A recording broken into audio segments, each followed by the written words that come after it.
What's up, everybody? Welcome to my review of the Prodigy A4. This one is in 400G plastic. It is a small diameter, pretty flat, low profile approach disc. Big thank you to Michael Gibney, the captain of the Prodigy Street Team, for sponsoring this review. I appreciate him and Prodigy hooking me up with some plastic to test and review. Check out his channel in the description below, and let's get into the review. So, Prodigy A4, 400G plastic approach disc. There is there's an X out on this disc, I believe, probably because that little scratch right there. And I like the way they kind of lined it up, though, so it doesn't look bad at all. I kind of wish all manufacturers would do that more often, where if it's going to be an X out, put it in line with the stamp so it still kind of like looks fine, and I don't think anybody would really mind from there. 400G plastic. Let's take a look at the rim profile first of all. Very unique disc. You can see it's pretty flat. It's like a hair of a slanted dome there. It's not perfectly board flat, but it's pretty close.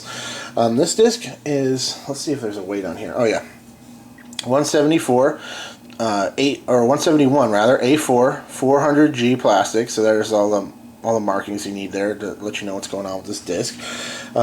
If you're not familiar with the Prodigy plastic, basically the higher the number means the more understability in the disc. So A1 would be the most overstable, and then it would lose some stability as it goes to the A2, 3, and 4. This one is just slightly overstable. We'll talk about the flight a little bit later on.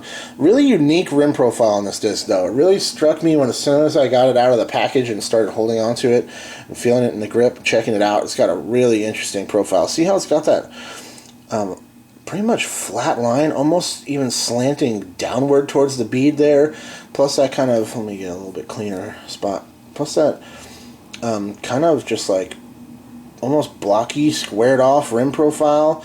The rim is relatively wide and has some mass to it for sure, but it's a pretty low profile disc. You can see it's not very deep, it's pretty shallow, and it's got that bead. It's a really, really unique disc. I haven't seen anything else on the market that's quite similar to it. But I like it. It feels good in the hand. It's very flat.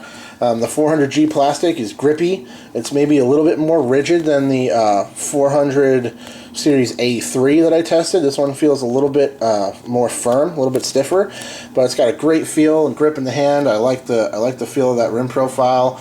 The flat top feels nice in my grip as well, and it's just a really easy disc to throw and release. I like the fact that it's got that nice small diameter too, so I think this would be a good option for most players. I don't think any hand size is going to struggle with this disc at all.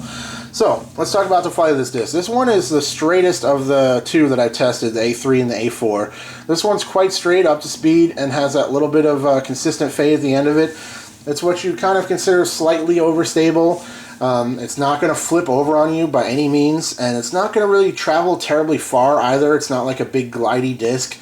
But what I think this is best suited for is just that nice, smooth, controlled backhand approach shot. If you just want to throw something you know is not going to flip too much on you, it could be a good option. Folks with smaller hands, or if you like that low profile, flat top feel, this would be a great disc for you to check out. Very consistent without being super meat hooky at all. It's not something that's going to really dump off the line. It just goes really straight up to speed and has that consistent finish to it. Not nearly as much fade as the A3 from my testing between this one, but there are also different plastic types, so factor that into it. This one's also not quite max weight at 171, but I really like this thing as just a basic point and shoot approach disc. It's really easy to throw accurately and kind of get a feel for it pretty quickly. And it's a very straight disc as well. I think this would be a good disc for a little bit more power arms that want to throw something very straight and have that little bit more turn resistance, or for really all players that want a trustworthy, consistent approach disc. So that's my review on the A4. I dig it. Hopefully I can check out some more Prodigy plastic relatively soon. Thanks to you guys for watching. I'll check you later. Cheers.